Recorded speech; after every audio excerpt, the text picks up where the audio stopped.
Assalamualaikum warahmatullahi wabarakatuh. Waalaikumsalam warahmatullahi wabarakatuh. Al-Baqarah ayat 189. Yas'alunaka 'anil ahillah qul hiya mawaqit linnas wal hajj. Al-Baqarah 189. Tetapi pembahasannya di sini meskipun dia itu pembahasannya Al-Baqarah ayat 189, tetapi dia pembahasannya tentang hadis Rasulullah yang berbunyi fa in ghamma 'alaikum faqduru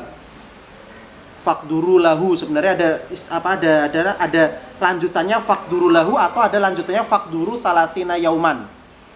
Apa yang dimaksud dengan kata faqduru di sini? Di sini ada ikhtilaf tentang kata-kata faqduru. Maksudnya apabila Sya'ban tanggal 30. Sya'ban tanggal 29. Tanggal 29 Sya'ban. Itu harus melihat hilal saat matahari mau tenggelam. Jika hilal tidak terlihat karena tertutup mendung, maka Rasulullah bersabda faqduru. Nah, maksud dari faqduru di sini apa? Terjadi perbedaan pendapat. Sebelumnya kita harus paham dulu bahwasanya kalau bulan Hijriah itu pergantian tanggal dan pergantian hari terjadi saat matahari tenggelam. Jadi di sini saat matahari tenggelam tanggal 29 Sya'ban itu dilihat apakah hilal nampak apa tidak. Jika hilal nampak, maka besok sudah masuk bulan Ramadan. Bahkan bukan besok, malam itu juga masuk bulan Ramadan dan malam itu sholat tarawih, gitu kan. Tetapi kalau hilal tidak nampak karena cuacanya mendung, maka bagaimana? Rasulullah bersabda faqduru. Nah, terjadi perbedaan di sini. Faqduru ini maksudnya apa? Pendapat pertama, faqduru di sini artinya adalah meskipun hilal tidak nampak, tapi kalau secara prasangka dan secara hitung-hitungan nampak, meskipun tertutup mendung, maka dihukumi hukum nampak meskipun tidak nampak. Tanggal 29 bulan Sya'ban dihitung bahwasanya kira-kira apa? Kira-kira hilal terlihat. Kira-kira hilal terlihat. Tetapi karena mendung, maka faqduru. Kayaknya udah lihat nih, kayaknya hilal sudah nampak. Maka meskipun hilal tertutup mendung dan tidak nampak, maka dihukumi hukum nampak. Maka besok tetap masuk tanggal 1. Itu perbedaan pendapat yang pertama. Pendapat yang kedua mengatakan faqduru adalah digenapkan menjadi 30 hari. Karena kenapa? Karena di hadis riwayat yang lain ada disebutkan faqduru thalathina yauman. Jadi apa namanya? Jadi apa? Hilal bulan Sya'ban digenapkan menjadi 30 hari dan besoknya masih masuk bulan Sya'ban. Masuk bulan Ramadan ketika kapan? Ya besoknya lagi. Nah, makanya ini sering terjadi ikhtilaf di kita. Sekarang udah puasa, besok udah ada yang puasa, besoknya belum ada, masih ada yang tidak puasa. Ataupun ketika hari Idul Fitri, besok sudah ada yang Idul Fitri tetapi besok juga masih ada yang belum hari raya Idul Fitri. Karena perbedaannya di kata apa? Faqduru. Ada kata-kata faqduru lahu, ada kata-kata faqduru thalathina yauman. Perbedaannya pendapatnya itu ya. Jadi perbedaan pendapat yang pertama apa? Faqduru di sini apa? Dihukumi nampak meskipun tidak nampak kalau secara hitung-hitungan sudah nampak. Yang pendapat kedua digenapkan menjadi 30 hari. Karena kenapa? Karena di riwayat yang lain disebutkan bahwasanya faqduru di sini thalathina yauman, genapkanlah menjadi 30 hari. Ini terjadi perbedaan pendapat.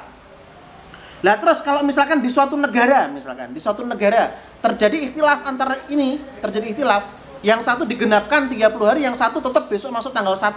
Kita ikut mana? Itu ada kaidah usul fikih yang berbunyi hukmul hakim yarfa'ul khilaf. Maksudnya ketetapan seorang hakim, ketetapan qadhi mengangkat perbedaan yang terjadi di negara tersebut. Maka ketika hakim memutuskan, maka wajib diikuti pendapat hakim tersebut. Karena memang istilahnya udah berbeda. Tahu ya? Oke, itu. Sekarang, ikhtilaf tentang takbir, halaman 94. Tentang takbir. Allahu Akbar, Allahu Akbar, Allahu Akbar. La ilaha illallah, Allahu Akbar, walillahil hamd. Takbir itu hari raya Idul Fitri atau hari raya Idul Adha? Nah, ini terjadi perbedaan pendapat ternyata. Yaitu halaman 94 itu. Waqat ikhtalafal fuqaha al-amsar fit takbir yaumul fitri fit thariq ilal musalla. Yaumul fitri itu apa toh? Hari raya Idul Fitri. Fit thariq ilal musalla, dalam perjalanan menuju tempat sholat. Tempat sholat di sini bisa bermakna masjid, bisa bermakna lapangan, tidak harus bermakna musalla menurut pengertian kita.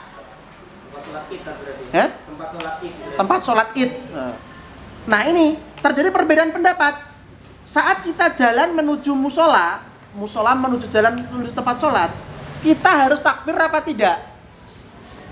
Faruya al-Ma'la an Abi Yusuf an Abi Hanifah qala yukabbiru alladhi yadhhabu ilal id yaumul adha.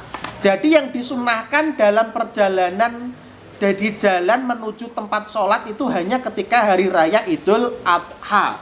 Menurut pendapatnya siapa ini? Menurut pendapatnya Abi Yusuf dari Abu Hanifah. Jadi ketika dalam sholat Idul Fitri dalam jalan disunahkan enggak? Enggak disunahkan. Menurut Abu Yusuf. Wa qala Abu Yusuf yukabiru yaumul Idul Adha wal Fitri. Loh kok Abu Yusuf ada dua ya? Abu Yusuf an Abi Hanifah. Pendapat pertama, mereka bertakbir hanya ketika hari raya Idul Adha dalam jalan menuju tempat sholat. Tetapi ketika hari raya Idul Fitri tidak dikeraskan. Pendapat yang kedua yaitu adalah takbir meskipun itu hari raya Idul Fitri atau hari raya Idul Adha saat jalan menuju tempat sholat. Nah sekarang ada perbedaan-perbedaan pendapat yang lain. Wa qala Hasan bin Ziyad dari Abu Hanifah juga. Inna takbir fil idaini laisa biwajib fit thoriq. Takbir dalam menuju perjalanan ke tempat sholat, gitu kan? Fil idaini. Dalam dua hari raya Idul Fitri, yaitu hari raya Idul Fitri sama hari raya Idul Adha. Wajib apa enggak di sini? Laisa biwajib. Itu enggak wajib. Wala fil musola, maksudnya ya fit thoriq, di jalannya juga enggak wajib, di mana? Di dalam tempat sholatnya juga tidak wajib. Wa innama takbir al-wajib fi sholatil id. Takbir yang diwajibkan adalah takbir dalam sholat Idul Fitri, yaitu ketika rakaat pertama takbir berapa kali? 7, rakaat kedua 5 kali. Ini menurut siapa? Abu Hanifah. Jadi takbir di dalam musola, di dalam tempat sholat, takbir di dalam jalan menuju sholat tidak wajib, wajibnya hanya ketika sholat. Nah sekarang wa dzakara Tahawi Ibnu Imran kana Yahya an ashabi Abi Hanifah jami'an anna sunnah indahum fi yaumil fitri ayyukabiru fit thoriq ilal musola. Ini pendapat lain. Ini ashab Abi Hanifah. Apa bedanya Abu Hanifah sama ashab Abu Hanifah? Ya beda. Abu Hanifah imamnya, kalau ashab Abu Hanifah murid-muridnya, sahabat-sahabat di beliau. Sunnah yang disunnahkan, ini kan disunnahkan ya. Sunnah di sini di mana sunnah dikerjakan dapat pahala, ditinggalkan tidak apa-apa. Ini muradif lil mandub. Bahwasanya yang sunnah itu takbir di jalan menuju ke musola hatta ya'tuhu, sampai datang kepada musola tersebut. Walam nakun na'rifu mahaqaul maulana. Nah, kalau Malik wal Auza'i yukabiru fi khuruji lal musola fil idaini jami'an. Menurut Malik dan Auza'i apa? Bertakbir saat keluar menuju musola, entah itu Idul Fitri atau Idul Adha. Kalau Syafi'i berpendapat tentang takbir ini apa? Uhibbu idharu takbir lailatal fitri wa lailatan nahr. Kalau Syafi'i menginginkan, dan bukan menginginkan sih, suka. Uhibbu itu dia suka. Takbir malam hari raya Idul Fitri sama malam hari raya Idul Adha. Malam harinya sudah bertakbir. Ini pendapatnya Syafi'i. Dan ini mayoritas diikuti di mayoritas apa? Indonesia. Jadi gimana tentang takbir ini? Pendapat pertama, yang disunahkan hanya saat jalan menuju sholat Idul Adha, tidak saat sholat Idul Fitri. Pendapat yang kedua, Idul Fitri sama Idul Adha saat jalan menuju ke sana juga disunahkan. Pendapat ketiga, wajibnya hanya di sholat, di jalannya tidak sholat. Kalau kata Malik, pendapat berikutnya, di jalan Idul Fitri dan Idul Adha juga sunnah takbir. Kalau menurut Syafi'i yang terakhir gimana? Disunahkan malam harinya. Ini pendapat-pendapat tentang apa? Takbir. Sekarang Al-Baqarah ayat 186. Bawahnya itu.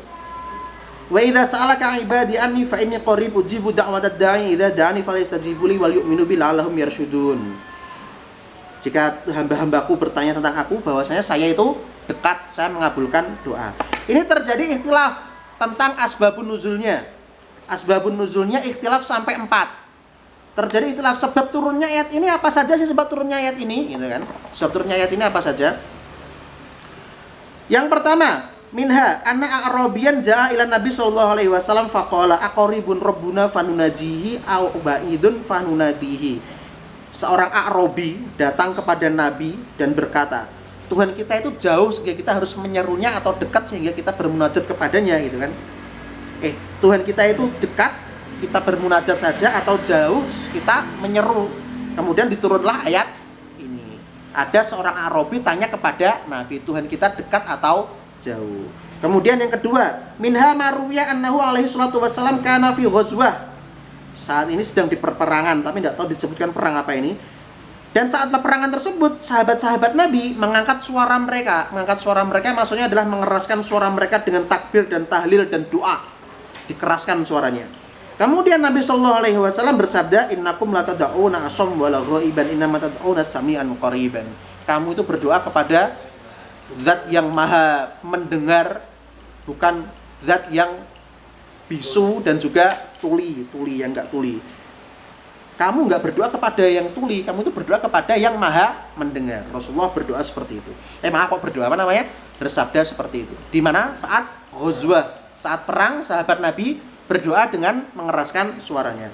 Kemudian yang ketiga, wa minha marwiya an Qatadah, dari Qatadah. Qalu kaifa nad'u rabbana? Ya Nabi Allah, bagaimana cara kita berdoa kepada Tuhan kita? Kemudian diturunkanlah ayat ini. Pendapat yang keempat tentang asbabun nuzul, yang diriwayatkan bahwasanya lama nazat ayat kutiba alaikumusiyam fa huwa minhu tahrimul aqina. Saat diturunkan ayat apa namanya? Saat diturunkan kutiba alaikumusiyam, mereka berpaham bahwasanya haram makan setelah tidur. Kemudian akhirnya diturunkan ayat ini. Tsumma innahum akalu wa nadamu. Kemudian mereka makan sehingga mereka menyesal dan mereka bertaubat dan bertanya kepada Nabi sallallahu alaihi wasallam, apakah Allah Subhanahu wa taala menerima taubat kita? Fanazalat hadhil ayah. Jadi pendapat keempat ini apa namanya? Saat diturunkan kutiba alaikumusiyam, para sahabat Nabi memahaminya gimana? Memahaminya haram makan sesudah tidur. Kemudian mereka makan sesudah tidur. Kemudian mereka menyesal dan bertobat, bertanya kepada Nabi, apakah Allah menerima taubat kita? Kemudian Kemudian ayat ini diturunkan oleh Allah Subhanahu wa taala. Itu terkait dengan turunnya ayat ini. 4 perbedaan pendapat asbabun nuzul hadhil ayah. Jadi ayat pertama gimana? Sebab nuzul pertama gimana? Arabi tanya, apakah Tuhan kita dekat atau jauh? Nabi Muhammad menjawab, dekat. Kemudian diturunkanlah ayat ini. Yang kedua, saat perang, sahabat-sahabat Nabi berdoa dengan suara yang keras. Kemudian Nabi berkata bahwasanya, kamu berdoa kepada yang maha mendengar, bukan yang tuli. Kemudian diturunkan hadil ayah. Yang ketiga, gimana? Bagaimana cara kita berdoa kepada Allah? Ada sahabat yang bertanya seperti itu. Kemudian diturunkanlah ayat ini. Kemudian yang keempat, gimana? Ya, mereka saat diturunkan kutiba alaikumusiyam, para sahabat berpendapat bahwasanya yang dipahami oleh mereka dilarang makan saat malam hari. Kemudian akhirnya mereka makan saat malam hari. Kemudian diturunkanlah kemudian mereka menyesal dan bertobat. Akhirnya diturunkanlah ayat ini. Inilah perbedaan-perbedaan tentang fa in ghamma alaikum faqduru. Kemudian ada juga perbedaan tentang takbir. Kemudian ada juga perbedaan tentang wa idza sa'alaka ibadi anni. Setelah ini akan kita lanjut dengan ayat berikutnya.